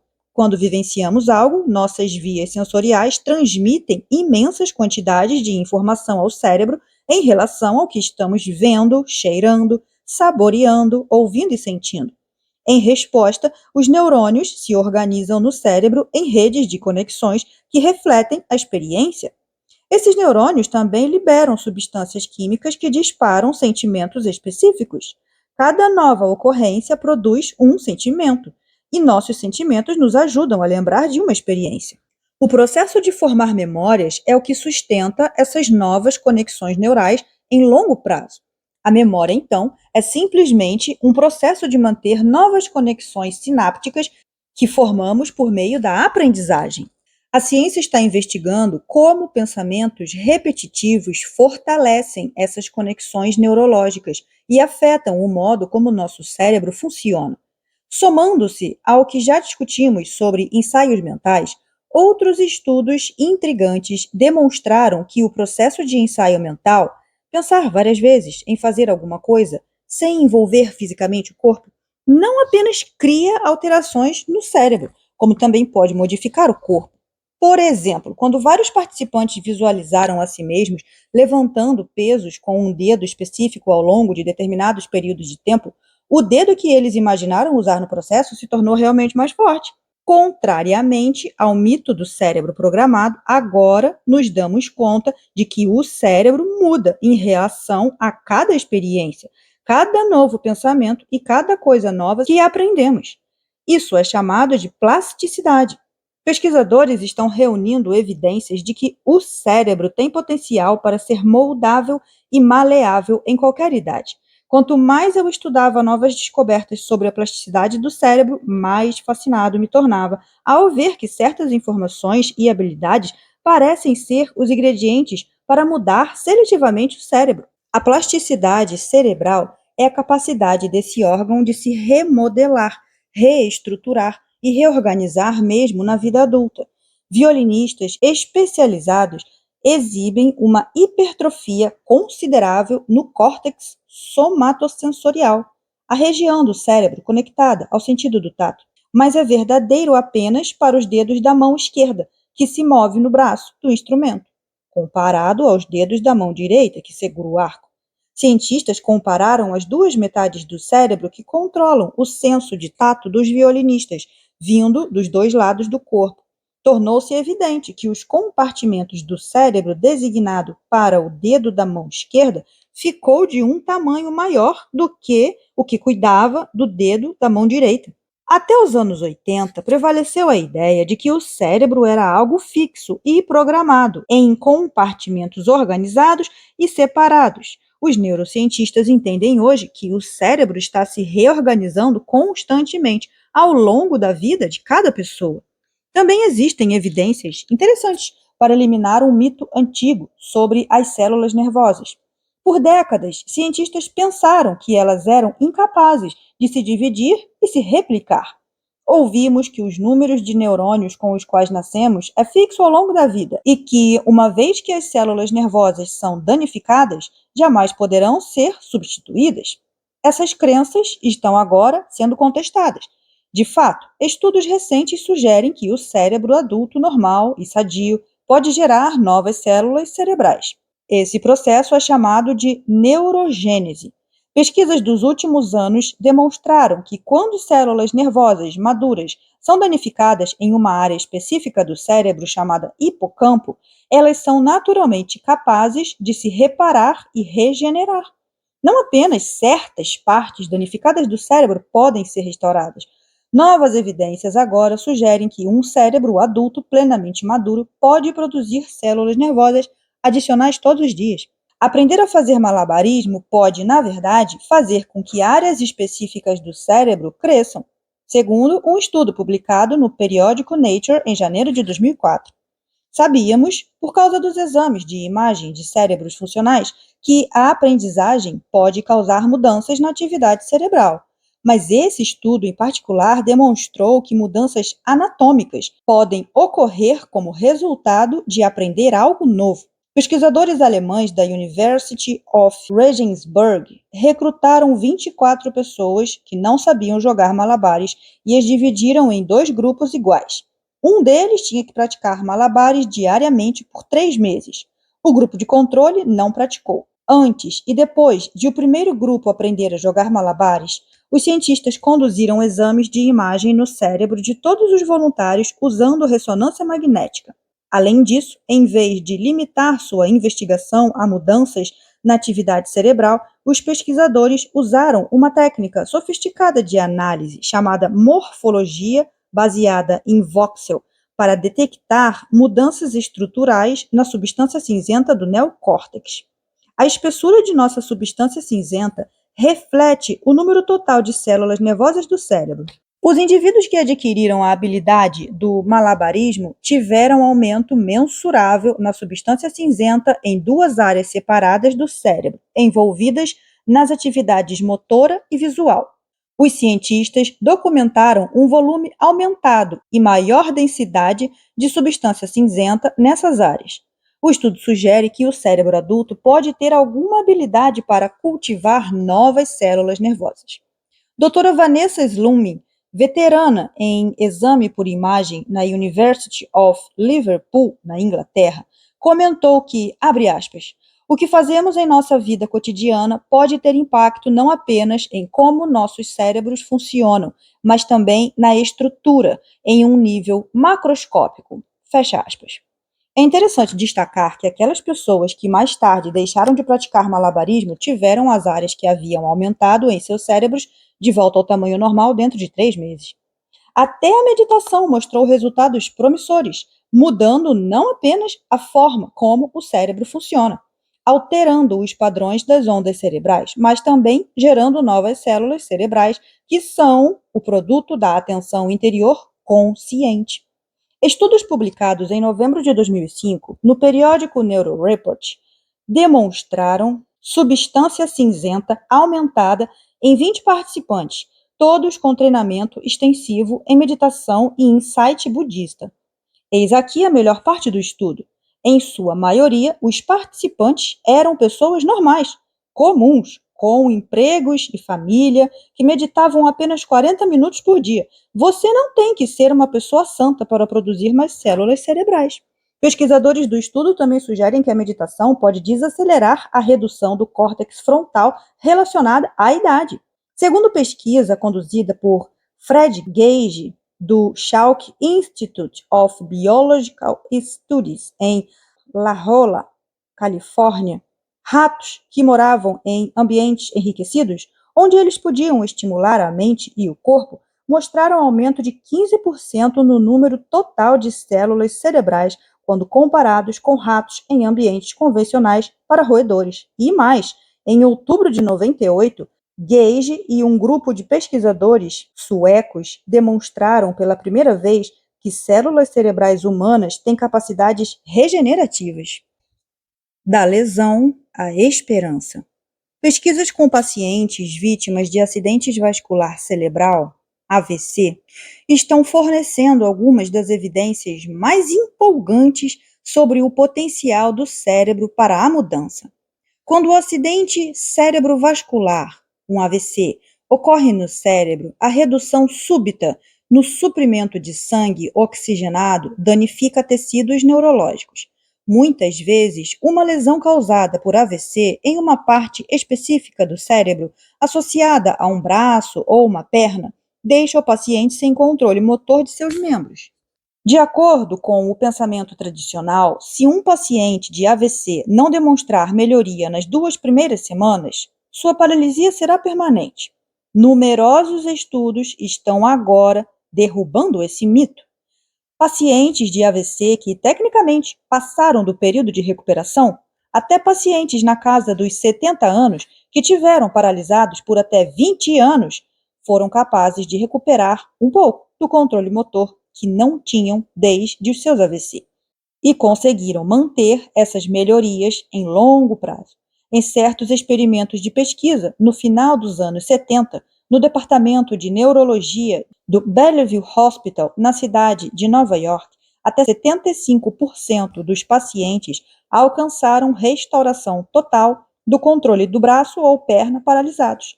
A repetição foi a chave para a sua habilidade de reprogramar o cérebro. Com a instrução adequada, os indivíduos praticaram com diligência, focando a mente enquanto moviam mentalmente o membro paralisado.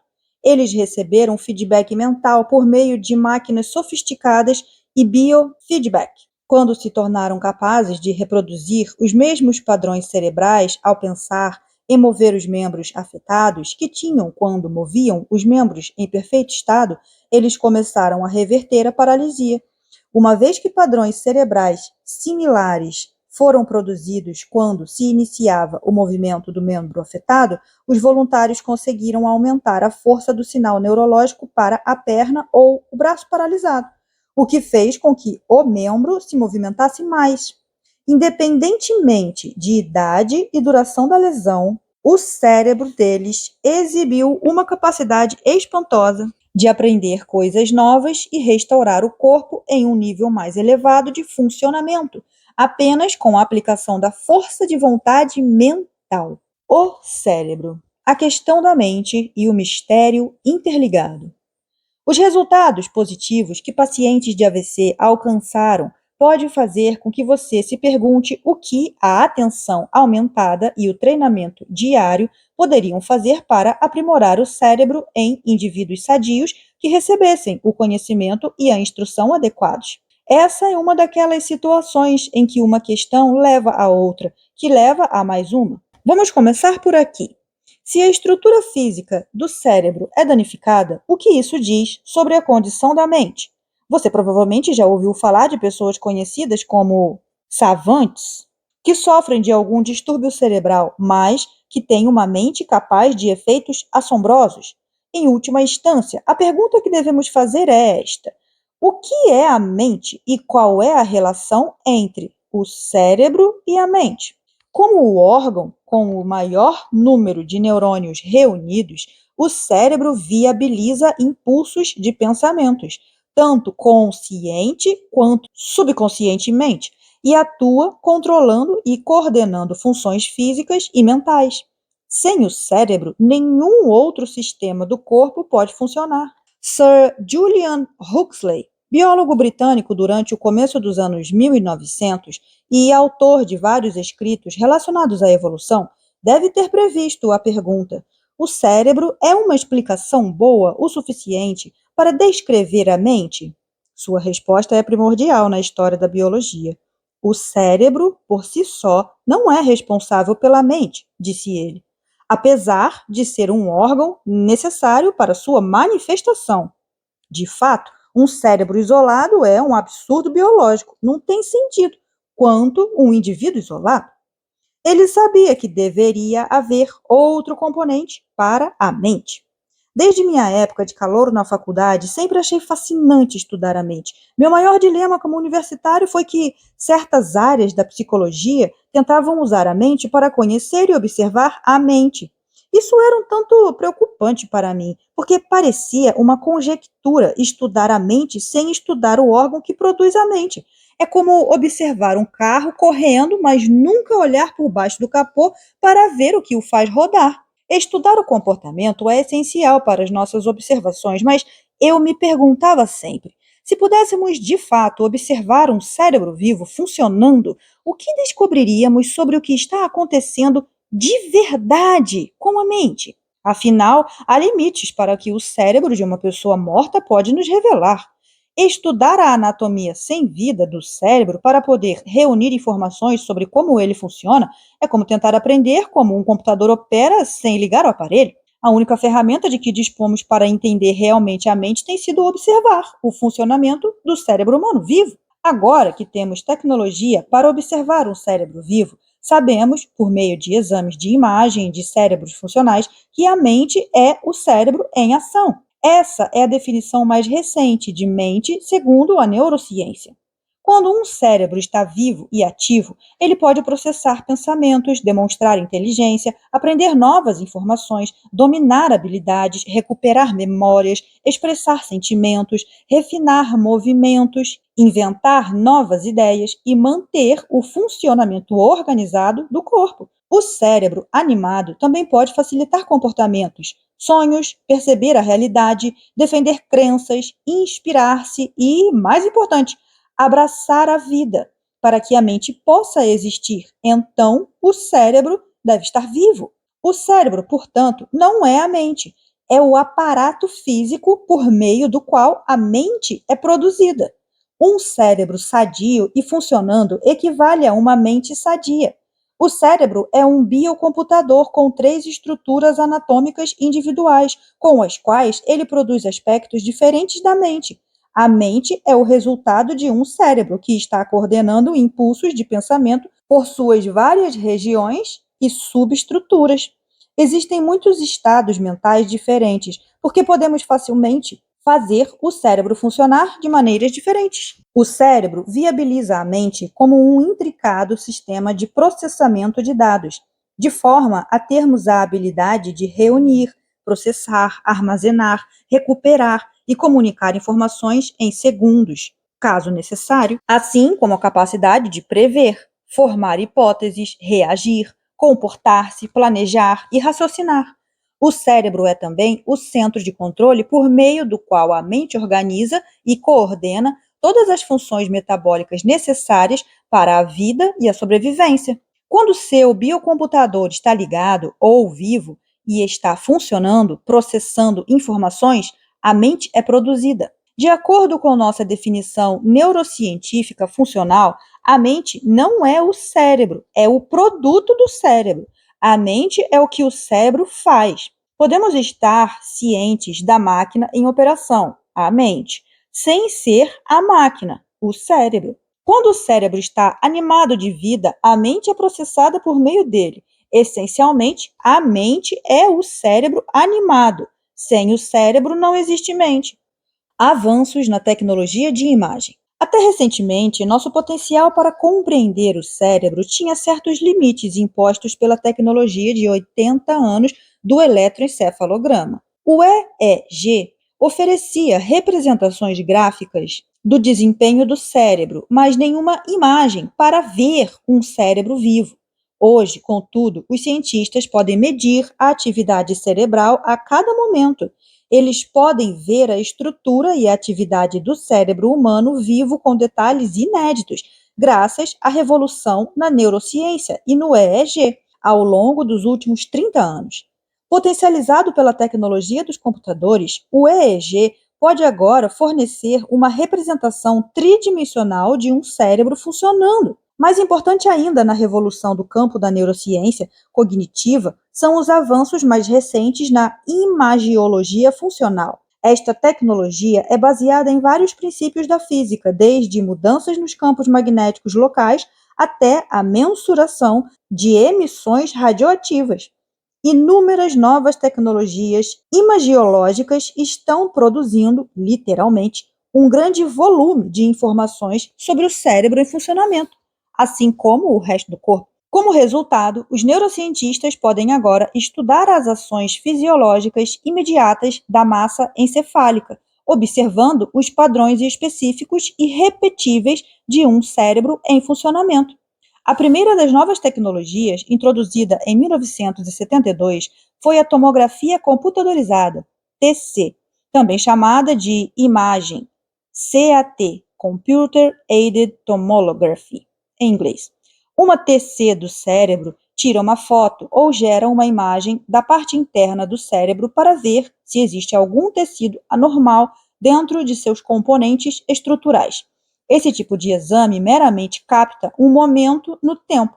Portanto, eles só nos dizem que estruturas anatômicas existem, quais estão faltando, que áreas estão lesionadas ou adoecidas e se existe algum material anatômico adicional que não deveria estar presente no cérebro. Por conseguinte, imagens de TC não nos dizem nada sobre como o cérebro funciona, apenas porque ele pode não estar funcionando normalmente. Agora sabemos que o cérebro gera inúmeros mecanismos químicos minúsculos demais para serem visualizados e que podem ser medidos apenas por seus efeitos. Apenas visualizando um cérebro em funcionamento, algo que os exames de TC ainda não permitem, podemos ver esses efeitos químicos em ação. A tomografia por emissão de pósitrons, ou PET scan, é útil para examinar a atividade bioquímica no cérebro em funcionamento. O aparelho PET usa raios gama para construir imagens que indicam a intensidade da atividade metabólica na parte do cérebro ou de outra parte do corpo sob observação. Nesse caso, podemos agora observar o funcionamento do cérebro ao longo do tempo. A ressonância magnética funcional, RMF, é uma técnica radiográfica que também pode captar uma imagem do cérebro vivo e mostrar quais regiões do cérebro estão ativas durante qualquer atividade mental específica. Embora a RMF não mostre, de fato, a atividade cerebral, elas fornecem uma pista enorme sobre quais partes do cérebro estão funcionando, por meio da ação metabólica local das células nervosas conforme elas consomem energia e oxigênio em regiões diferentes no cérebro. A tomografia computadorizada por emissão de fóton único, o SPECT, na medicina nuclear, usa múltiplos detectores de raio gama que giram em torno do paciente para medir as funções cerebrais. Imagens do cérebro funcional produzidas pelo SPECT podem apresentar correlação de certos padrões de atividade cerebral com doenças neurológicas ou estados psicológicos. Mais uma vez, assim como RMF, os exames SPECT são uma ferramenta valiosa para medir como as células nervosas do cérebro consomem energia metabolicamente quando são ativadas. Essas últimas três técnicas vão muito além da tecnologia de foto, que demonstra a natureza morta do cérebro, vista em tomografias computadorizadas típicas. Em vez disso, os exames de cérebros funcionais são como um filme de toda a atividade neurológica do cérebro durante um certo período de tempo. Isso é vantajoso, já que um cérebro em funcionamento revelará mais sobre as atividades normais e anormais da mente. Exames de cérebros funcionais nos permitiram examinar e observar o cérebro em ação ou trabalhando. Ao usar tecnologia em cérebros funcionais, estamos estudando a mente de forma mais precisa do que nunca na história da neurociência. Os pesquisadores conseguiram detectar padrões repetidos nos exames cerebrais de indivíduos com doenças ou lesões similares, ajudando assim os médicos com o diagnóstico e tratamento mais adequados. Uma meditação sobre a mente. Vamos dar uma olhada em uma investigação recente sobre a relação entre o cérebro e a mente. Um evento na National Academy of Science dos Estados Unidos, em novembro de 2004, um artigo veio à tona para validar que o treinamento mental por meio da meditação e do foco dedicado pode alterar o funcionamento interno do cérebro. Em resumo, o artigo demonstrava que era muito possível mudar a forma como o cérebro funciona, mudando assim a mente. No estudo, solicitou-se a monges budistas com um conhecimento considerável em meditação que se concentrassem em estados mentais específicos como compaixão e amor incondicional. Todos os participantes foram conectados a 256 sensores elétricos para passar por um exame sofisticado a fim de medir a atividade das ondas cerebrais.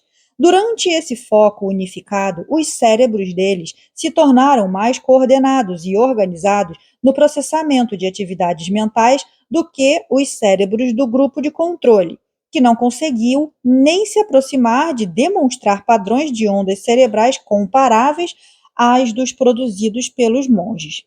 Alguns dos monges, que já tinham praticado meditação por até 50 mil horas, exibiram atividade no lobo frontal e nas ondas cerebrais totais conectada com o funcionamento mental mais elevado e consciência ampliada. De fato, eles podiam comandar a mudança da forma como seus cérebros funcionavam. Os resultados mostraram que a atividade no lobo frontal era drasticamente elevada nos monges em comparação ao grupo de controle. Na verdade, os monges que meditaram por mais tempo exibiram um tipo de impulso elétrico cerebral chamado onda gama, nos níveis mais elevados que os pesquisadores já tinham visto em uma pessoa saudável. Esses estados específicos de ondas cerebrais estão tipicamente presentes quando o cérebro está criando novos circuitos. O lobo frontal esquerdo é a área do cérebro que está relacionada à alegria. Em um monge budista, esta atividade não era tão avançada na região frontal esquerda, que os cientistas que realizavam o estudo disseram que ele devia ser o homem mais feliz do mundo. O que descobrimos foi que os praticantes antigos exibiam uma ativação cerebral em uma escala que nunca vimos, declarou Richard Davidson, PhD, da University of Wisconsin, que liderou o experimento. Ele acrescentou: a prática mental deles tem um efeito sobre o cérebro da mesma forma que a prática do golfe ou do tênis melhoraria o desempenho. Em uma entrevista posterior, o Dr. Davidson disse: o que descobrimos é que a mente treinada ou o cérebro é fisicamente diferente de uma destreinada. Por esse experimento, vemos que se alguém pode melhorar o funcionamento do cérebro, estamos essencialmente mudando a mente. Vamos considerar as implicações desse estudo por um momento. Se o cérebro é um instrumento de impulsos de pensamento consciente e subconsciente e a mente é o produto final do cérebro, então quem ou o que está executando a mudança do cérebro ou da mente? A mente não pode mudar a mente, porque a mente é o resultado do cérebro. A mente não pode mudar o cérebro, porque a mente é o produto do cérebro. E o cérebro não pode mudar o funcionamento da mente, porque o cérebro é apenas o hardware por meio do qual a mente opera. Finalmente, o cérebro não pode mudar o cérebro porque ele não tem vida, sem alguma força em ação que influencie a mente. Se é possível fazer o cérebro e a mente funcionarem melhor por meio da prática, e é possível desenvolver uma habilidade mental para mudar o funcionamento interno do cérebro, então quem ou o que está efetuando a mudança no cérebro e na mente? A resposta é aquela palavra elusiva: consciência. Esse conceito tem confundido cientistas por muitos anos. Entretanto, na última década, os cientistas estão começando a incluir a consciência como um fator em muitas das teorias voltadas a compreender a natureza da realidade. Sem recair demais no misticismo ou na filosofia, a consciência é o que dá vida ao cérebro. É a essência vital, invisível, que anima o cérebro. É o aspecto invisível de si mesmo, tanto atento como inadvertido, tanto consciente quanto subconsciente, usando o cérebro para captar pensamentos e, em seguida, aglutinando-os para criar a mente. Mente, matéria e mais. Quando cursei neuroanatomia na pós-graduação e na Life University para meu doutorado em quiropraxia, dissequei inúmeros cérebros. Rapidamente vi que, sem vida, o cérebro é apenas um pedaço de matéria, um órgão que, inanimado, não pode pensar, sentir, agir, criar nem mudar. Apesar de o cérebro ser nosso órgão mais importante, ativo e necessário para tudo o que fazemos, como pensamos, como nos comportamos, o que sentimos, ele precisa de animação. Ele é o órgão da inteligência, mas é apenas um órgão. Em outras palavras, o cérebro não pode mudar a si mesmo sem um operador. O cérebro é o órgão do sistema nervoso central com o maior número de células nervosas, ou neurônios reunidos. Quando os neurônios estão em grandes números, temos inteligência. Neurônios são extremamente minúsculos, algo entre 30 e 50 mil deles caberiam na ponta de um alfinete. Em uma parte do cérebro, chamada neocórtex, a casa da nossa percepção consciente, cada célula nervosa tem a possibilidade de se conectar com 40 e 50 mil outras células nervosas. Em outra área conhecida como cerebelo, cada neurônio tem o potencial de se conectar com até 1 milhão de outros neurônios. Para visualizar esses dois tipos de neurônios, dê uma olhada na tela. Na realidade, o cérebro consiste em cerca de 100 bilhões de neurônios conectados em uma miríade de padrões tridimensionais. Como já aprendemos, as diversas combinações desses bilhões de neurônios interconectados e disparando em sequências exclusivas constituem o que os cientistas chamam de redes neurais. Quando aprendemos algo ou quando temos uma experiência, as células nervosas se unem e criam novas conexões, e isso literalmente nos muda. Em virtude de o cérebro humano possibilitar tantas conexões entre os neurônios e estes poderem se comunicar diretamente uns com os outros, o cérebro é capaz de processar pensamentos, aprender coisas novas, relembrar experiências, desempenhar ações, demonstrar comportamentos e especular possibilidades, para nomear apenas algumas de suas funções. Ele é a unidade central de processamento do corpo. Portanto, o cérebro é um instrumento que usamos fisicamente para aprimorar de forma consciente nossa compreensão na vida e para sustentar subconscientemente nossa própria vida. Pense na consciência como aquilo que habita e ocupa esse biocomputador chamado cérebro. Ela é como a corrente elétrica que faz funcionar o computador e todos os seus programas. O cérebro tem sistemas de hardware embutidos e sistemas de software que a consciência está sempre atualizando ou usando rotineiramente. A consciência nos capacita a pensar e, ao mesmo tempo, a observar nosso processo de pensamento. Tipicamente, pensamos na consciência como nossa percepção de nós mesmos e do mundo ao nosso redor.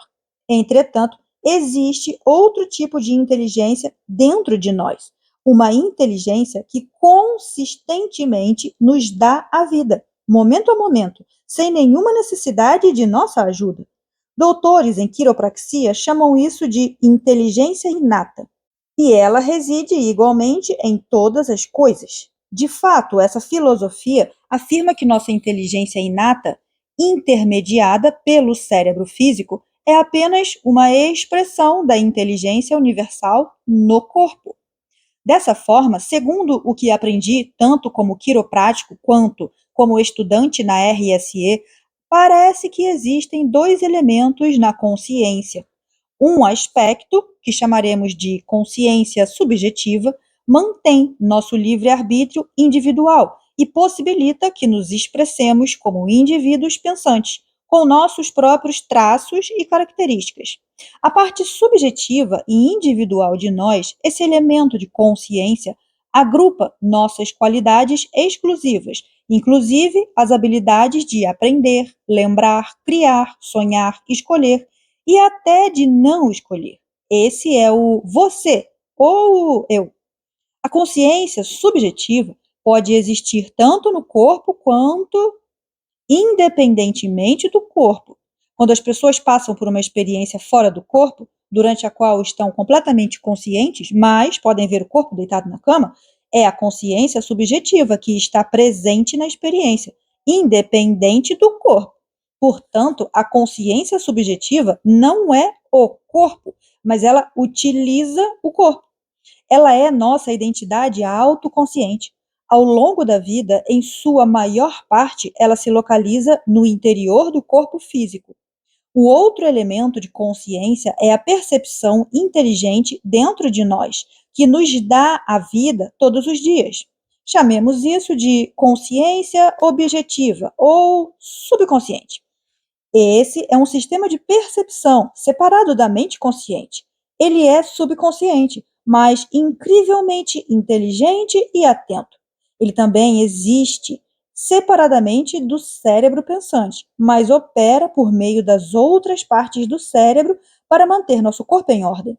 Com a consciência objetiva no comando do espetáculo, o cérebro processa milhões de funções automáticas a cada segundo no nível celular e também em um nível agregado, do qual não estamos a par conscientemente.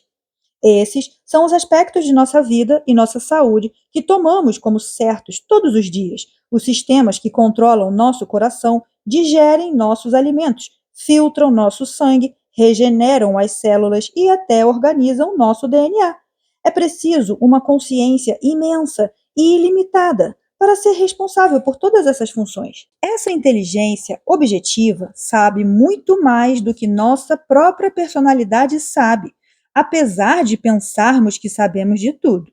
Isso é um aspecto universal e fundamental de todos os seres humanos, independentemente de idade, gênero, educação, religião, posição social ou cultura. Poucos param para reconhecer seu poder, força de vontade e inteligência. Com efeito, esse aspecto da consciência é o que dá vida a todas as coisas. É uma inteligência real, com energia ou força mensurável, inata a todas as coisas. É objetiva e constante. Ela já foi chamada de campo do ponto zero, a fonte, a inteligência universal. É a fonte que colapsa o campo quântico em todas as formas físicas. Literalmente, é a força vital. A física quântica está apenas começando a mensurar esse campo de potencialidade. Como seres humanos, temos os dois elementos da consciência. Estamos conscientemente atentos como uma consciência subjetiva e existimos porque estamos conectados à força vital, que é uma consciência objetiva. Temos o livre-arbítrio para escolher a qualidade de vida que desejamos e, ao mesmo tempo, uma inteligência superior está nos dando e nos permitindo a animação da vida em cada segundo. De fato, a ciência agora entende que tudo o que é físico, inclusive você e eu, é apenas a ponta de um iceberg imenso. A questão é: qual é o campo que mantém isso tudo junto e como fazemos contato com ele? O cérebro tem o equipamento, digamos assim, para intermediar esses dois níveis de consciência. O cérebro sem a consciência é inerte e sem vida. Quando a consciência é intermediada pelo cérebro humano, o resultado final é chamado de mente. A mente é o cérebro em funcionamento, o cérebro em ação. A mente começa a existir quando um cérebro operante está animado de vida. Não existe mente sem a expressão física da vida por meio de um cérebro em funcionamento. A mente é, então, o produto da consciência manipulando os tecidos neurais sutis e diversificados do cérebro. Uma vez que ambos os níveis específicos de consciência animam o cérebro para criar a mente, devemos ter dois arranjos diferentes em ação no cérebro. Temos a mente consciente e a mente subconsciente, entrelaçadas em dois sistemas cerebrais diferentes. Por conseguinte, o cérebro tem dois sistemas generalizados distintos, com o hardware apropriado para facilitar dois tipos de consciência. Nossa percepção consciente está baseada no neocórtex. O neocórtex, a coroa do nosso cérebro, é onde fica o livre-arbítrio. Ele é o centro do pensamento consciente no cérebro, onde tudo o que o indivíduo aprende e vivencia é gravado e onde as informações são processadas. O arranjo de como as células cerebrais estão conectadas no neocórtex distingue você de outros indivíduos e faz de você alguém único. Se você observar a tela agora, verá o neocórtex. Você tem a habilidade de estar conscientemente ciente de si mesmo, de suas ações, seus pensamentos, seu comportamento, seus sentimentos, seu ambiente e sua mente, bem como de expressar pensamentos e ideias. As qualidades invisíveis da autorreflexão, da autocontemplação e da autoobservação definem sua experiência subjetiva de si mesmo. Quando falamos em termos de uma pessoa perder a consciência ou voltar à consciência, queremos dizer que ela está deixando ou voltando a um nível de ser autoconsciente, desperta e em posse de uma memória conceitual de si mesma. Tudo isso é gerenciado pelo neocórtex, o novo cérebro. Vamos conversar um pouco mais sobre os aspectos conscientes e subconscientes da mente. A mente consciente nos dá a capacidade de processar pensamentos e informações conscientes. Essa mente é a autoconhecedora, autoconceitual, autorrealizadora e autoperceptiva. Ela é aquilo a que nos referimos como nós mesmos, o eu. Usando seu livre-arbítrio, a parte consciente de nós consegue dedicar a atenção a qualquer coisa. Este é o privilégio do ser humano. Na ciência quiroprática e na filosofia, ela é chamada de mente educada e é processada na região mais recente de nosso cérebro, o neocórtex. As partes do cérebro que funcionam sob o controle subconsciente são o mesencéfalo, o cerebelo e o tronco encefálico. Em sua maioria, essas regiões não têm centros conscientes. Todavia, elas operam sobre a inteligência superior, sobre o qual falei, que não apenas mantém o corpo em ordem, como também cuida de uma lista infinita de afazeres. Essa mente superior sabe como manter a saúde para que possamos desfrutar de todos os outros benefícios da vida. A figura na tela mostra os reinos subconscientes do cérebro humano. Resumindo, então, o cérebro é o órgão com o maior número de neurônios organizados juntos. Onde existir o maior número de neurônios, existem os maiores níveis de inteligência. A consciência usa o cérebro para processar atentamente a aprendizagem e as experiências em impulsos eletroquímicos chamados de pensamentos. Assim, a mente é o produto do cérebro em ação.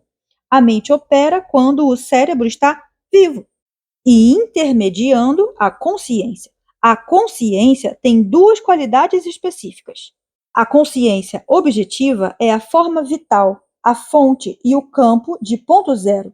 Você e eu somos conectados a esse campo, o que nos permite a vida por meio do mesencéfalo, do cerebelo e do tronco encefálico. Essa é a mente subconsciente.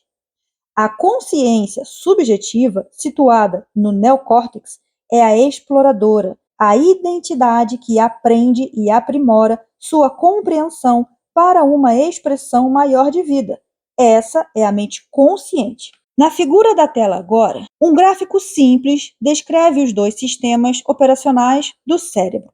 Uma vez que entendemos como o cérebro funciona para criar a mente, podemos ir além das fronteiras confortáveis daquilo que já sabemos. Quando conseguirmos unir nossa mente consciente à mente infinita com potencial ilimitado, teremos acesso a um mundo de novas possibilidades. A consciência é o único elemento que dá sentido a como podemos mudar o cérebro e a mente.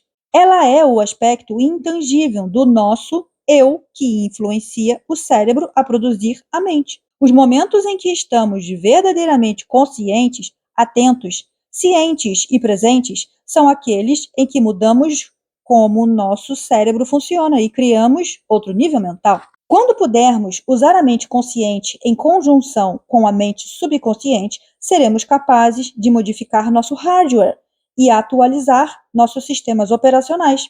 Naquele momento de consciência em fusão, o cérebro pode ser reprogramado. O objetivo desse livro é levantar questões e oferecer informações que possam ajudá-lo a compreender como o cérebro, a mente e a consciência humana interagem para criar sua saúde e sua experiência de vida. Em um passo a passo simples, como aumentar a capacidade do seu cérebro reúne um modelo funcional para entender esse órgão maravilhoso chamado cérebro. Pelo caminho, também exploraremos algumas das evidências que a neurociência descobriu sobre como nosso cérebro processa vários níveis da mente e como podemos reprogramá-lo. Você pode literalmente transformar sua mente. Quando você entender isso, poderá almejar ver essa mudança refletida em sua vida, em sua saúde e em seu futuro. No próximo capítulo, começaremos a aprender sobre as células nervosas, como elas funcionam e se conectam umas às outras, os vários ramos do sistema nervoso e como as seções distintas do sistema nervoso funcionam de maneiras diferentes para nos mantermos vivos e com saúde. Quando compreendermos o básico, podemos começar a expandir nosso entendimento de como somos programados para ser quem somos atualmente. Daí, poderemos começar a buscar como mudar nossas mentes.